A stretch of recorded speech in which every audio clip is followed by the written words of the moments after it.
picture. Yeah, that's my influence on you every morning. That's good, Nick. I Right? mean, how about that shimmy? Because that shimmy was a hell of a moment, man. Proverbs Yes. 16:18. Appreciate that, Jenna. I mean, that was a great shimmy. Yes. After the Warriors do something, man, they do better than any team in the world. Beat your head in the third quarter. Front runner.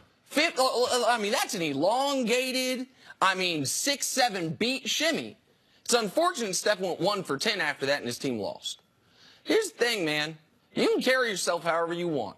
You can say this is my mother bleeping house. You can dance, you can shimmy, you can start celebrating shots before they go in. That is your right. And it is then my right and the audience's right to take a little extra joy when you lose. This is a team that has earned some arrogance and has some purchased arrogance from where they play, from who their owner is, from the billionaire row that is the courtside seats, from the entire Bay Area. Nick's ethos. got a little Schadenfreude going today. And Steph was dancing, and Oracle was rocking. This is how they've been for 4 years, though, Jenna. This is how they've been. Yes, and they don't do well losing. Even if you can go back to the Cleveland series, the last series that they lost in 2016, they were front running. They were up 3-1. Oh, they weren't worried and stuff at all. Then they start making excuses. Then they start getting a little chippy. And then you start to see Draymond get suspended. Then the Cavs make the comeback. And you saw, I'm not the only one that has a little Schadenfreude at this. Remember LeBron when he blocked Steph in Game 6 and snarled and barked at him of that series? There is a feeling about the pre-KD, before they added the second best player in the world, that these two guys, Steph and Clay, who get to be treated as underdogs, even though, I don't know, both their dads played in the league, even though, I don't know, they're the two best shooters ever, and that they carry themselves with some, I don't want to say, just some toughness that isn't really authentic. There are a lot of things this Golden State Warriors team. But aside from Draymond, they're not a bunch of tough guys. No. And so Steph can dance all he wants. It ain't great when you go 1 for 10 post-dance. It also ain't great.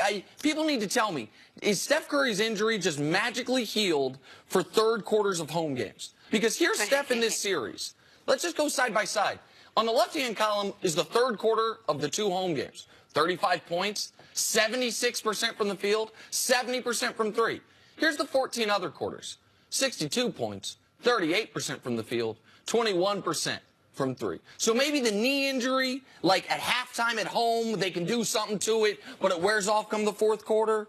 Or maybe it hasn't been an injury thing. I don't know. It's not just that he went 1 for 10, it's that they lost. Oh, yeah, of course. He goes 1 for 10 and they win. You can kind of understand it, but they couldn't even get it together. Also, at the end of the game, Kevin Durant, they fed Kevin Durant the ball after the rebound. Steph, to me, didn't even look for the ball. He ran down the opposite side of the court, looked like he was getting ready to try to set a pick for someone, never looked like he was going to ever be in position, never got, when he went beneath the three-point line, never came back out. Like, if he got the ball inside the paint, what was he going to do with it? Like, so for me, not only did Steph not finish strong at the end, that last possession, because if they get a bucket, they make a spectacular shot, it changed the whole narrative, changes our whole show. But it didn't. He should have hunted up that ball the way they've been hunting up him on defense and tried to get a shot, create a shot. Listen, and I know because of that third quarter, he was brilliant. But I'll tell you what the Rockets will take in Game 5.